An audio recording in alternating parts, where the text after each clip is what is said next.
Dear students, today we are going to start another very important module on recursion or recursive structure. So, in fact, we have learned about the iterations, the repetition, and that repetition can be solved or were solved by us by using loops. So, that is one structure of controlling the or executing the repetition. However, the recursion or recursive structure is another way of repeating the same code again and again unless there is a base condition met or there is a termination condition is fulfilled. So, in recursive structure, we will be mainly discussing today the binary search algorithm. So, we will be implementing binary search algorithm using recursion. So recursion is alternative way of loop paradigm. This also helps to repeat, and then loop execute set of instructions and then again execute set of instruction, then again execute set of instruction, and so on. However, recursion doesn't follow or execute in this matter. Recursion first execute some instructions, and within those instructions it again execute the set of instructions. Within those instructions it again execute the set of instruction. So do not be confused. I am going to give you a very simple example. You are having a phone of your friend, and that friend is talking with you. At the same time you receive another call from your dad. So what you will do, you normally go, you first will tell your friend that there is another call and you should hold. So within that execution of the call with your friend, you are putting that call on hold and you are starting another call with your dad. And once that call is terminated, finished, you are coming back to the call of your friend. So you are actually executing call to a dad or call to a friend 2 times, but that thing is not in a way as loop executes, that you are not finishing one call first and then you are moving towards second call and finishing that call first. So you are generating or initiating the call within the call. So this means that set of instructions are going to be executed, and that set of instruction will generate another set of instructions of the same function which will be executed repeatedly. So what is a binary search algorithm which we will be following or using or going to execute using the recursion? So we have, first of all, we have a sorted list of numbers or names at the moment, and we want to search within those sorted lists. So one possibility could be that we start from first element and ends until the last element, as we did with the sequence searching in previous module. However, here as it is already sorted, so this means that you can get to the required information very effectively and efficiently if you follow certain procedure, and that procedure resembles to the procedure when you search a term in the dictionary. So for example, if you want to search the dictionary for orange, so what you will do, you will open the dictionary from a place where O or similar character is mentioned. So for example, you opened it and you identified that on this page there is a D which is mentioned. Then you will move to the right place and leave out the left place. And then when you move to the right, then you found that you have identified a page on which, for example, there is a letter U. So then you found, oh, I have gone or I have come at the very later stage. So O is somewhere which I have missed.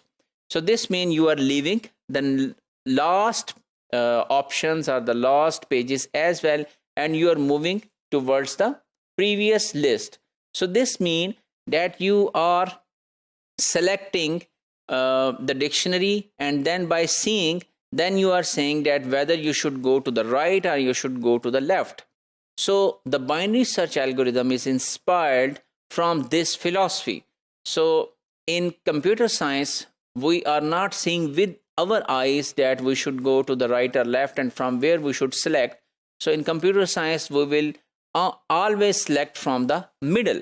So this means you will always open the dictionary from middle, and depending upon your query, you will go either to the left or to the right. So for example, if you go to the right, then that right portion is your actual dictionary, and then you are again selecting from the middle of that sublist and moving forward. So let's have a practical example of seeing that how it happens. We have an original list of all of these persons: Alice, Bob, Carol, David, and so on. And these are basically about 15 names: 1, 2, 3, 4, 5, 6, 7, 8, 9, 10, 11, 12, 13, 14, 15. Yes, it's 15 names. So we will select the middle name, which is Harry, and we actually wanted to search John. So this is our query.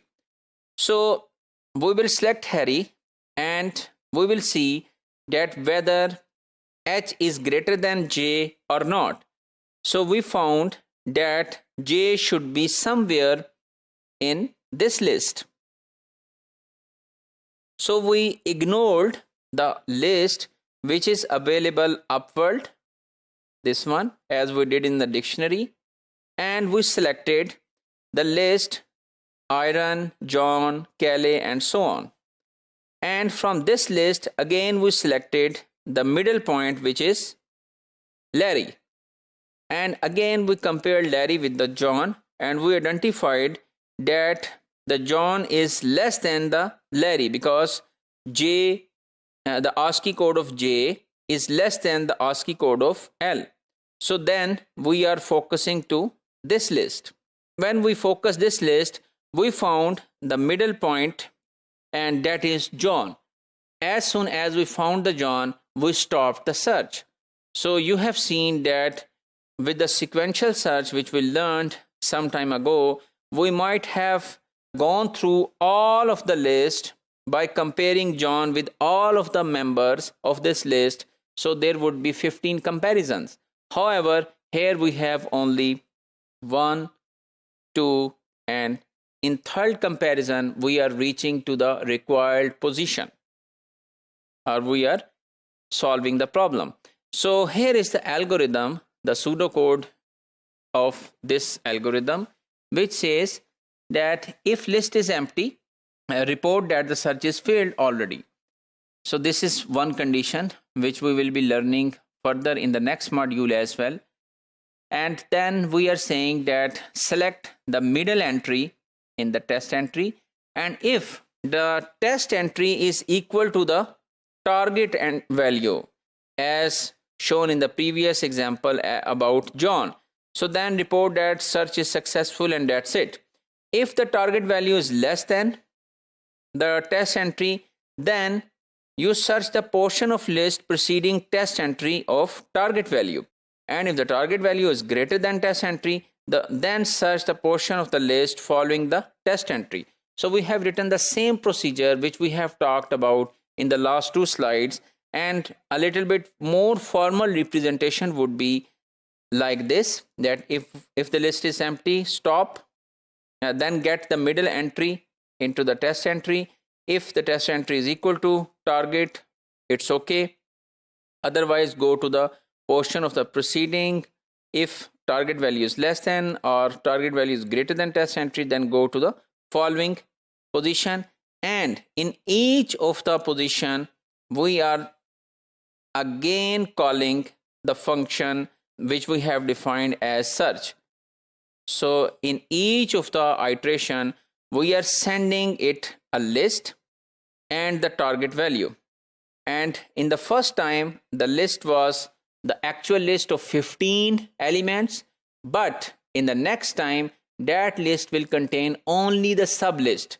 So this means after first step, in the previous example, let's have a look on it.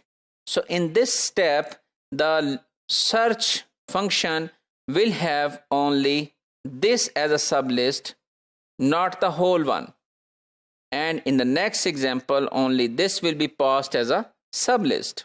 So this means at every time we are passing only the sublist to this search function again, and then it is terminating where it finds the list is empty. So we have not talked about the list is empty statement in detail, which we are going to cover in the next module, that how this algorithm will finish. So if we summarize today's module, we have learned about the recursion, and we have seen what is recursive structure, what is binary search algorithm, and we have seen with example that how binary search algorithm works, and then we have written proper pseudocode, the function of binary search algorithm.